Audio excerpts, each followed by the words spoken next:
அண்மை செய்தி. நெல்லையில் கவின் ஆணவ கொலை செய்யப்பட்ட வழக்கு தொடர்பாக சிபிசிஐடியிடம் விசாரணைக்கு மாற்றப்பட்டிருக்கிறது. அது குறித்த ஒரு அண்மை செய்தியை தற்போது பார்த்து வருகிறோம். கூடுதல் விவரங்களோடு இணைகிறார் செய்தியாளர் சுதர்ஷன். வணக்கம் சுதர்ஷன், விவரங்கள். திருநெல்வேலியில் நடந்த கொலை வழக்கு தற்போது சிபிசிஐடிக்கு மாற்றம் செய்யப்பட்டிருக்கிறது. டிஜிபி உத்தரவை பிறப்பித்திருக்கிறார்.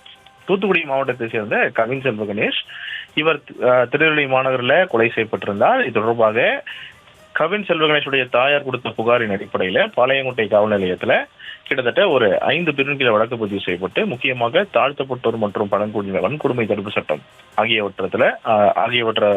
ஆகியவற்றில் குற்றம் சாட்டப்பட்ட சுஜித், அவருடைய தந்தை சரவணன் மற்றும் தாயார் கிருஷ்ணகுமாரி ஆகியோருக்கு எஃப்ஐஆர் பதிவு செய்யப்பட்டிருந்தது. முதற்கட்ட விசாரணையில கொலை செய்யப்பட்டவரும் குற்றம் சாட்டப்பட்ட இந்த சுஜித்தின் சகோதரியும் படைக்கு வந்த நிலையில தான் தொடர்பான பிரச்சனையில இந்த கொலை நடந்திருப்பதாக தெரிய வந்திருக்கிறது. குற்றம் சாட்டப்பட்ட இந்த சுஜித் அதே நாளில் கைது செய்யப்பட்டு நீதிமன்ற காவலுக்கு அனுப்பப்பட்டிருந்தார். அவர் மீது தற்போது குண்டர் சட்டமும் அவர் மீது பாய்ந்திருக்கிறது. குண்டர் சட்டத்திற்கு கீழே நடவடிக்கை எடுக்கப்பட்டிருக்கிறது. குற்றம் சாட்டப்பவர்களுடைய தந்தை மற்றும் தாய் ஆகியோர் தமிழ்நாடு சிறப்பு காவல் படையில காவல் சார்பு ஆய்வாளராக பணியாற்றி வருகின்றனர். விசாரணை பாரபட்சமாகவும் வெளிப்படைத்தன்மையாகவும் இருப்பதையும் உறுதி செய்யும் விதமாக இவர்களை இருவரையுமே பணியிடை நீக்கம் செய்யப்பட்டிருப்பதாக டிஜிபி அவருடைய அறிக்கையின் வாயிலாக தெரிவித்திருக்கிறார்.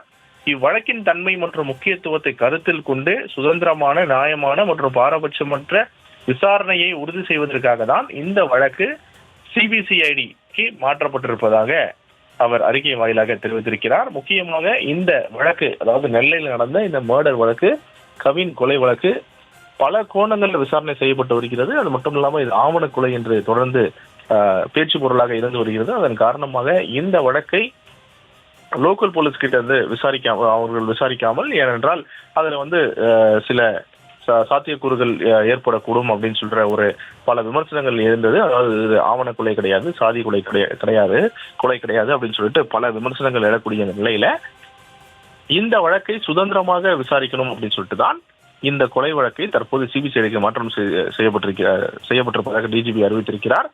சம்பந்தப்பட்ட இந்த குற்றவாளி, அதாவது கவினை கொலை செய்த அந்த குற்றவாளி சுஜித், கவின் எந்த பெண்ணை காதலித்தாரோ அவருடைய அந்த அண்ணன் சுஜித்தை போலீசார் கைது செய்து தற்போது சிறையில் அடைக்கப்பட்டும் இல்லாமல் அவர் மீது குண்டர் சட்டமும் பாய்ந்திருக்கிறது.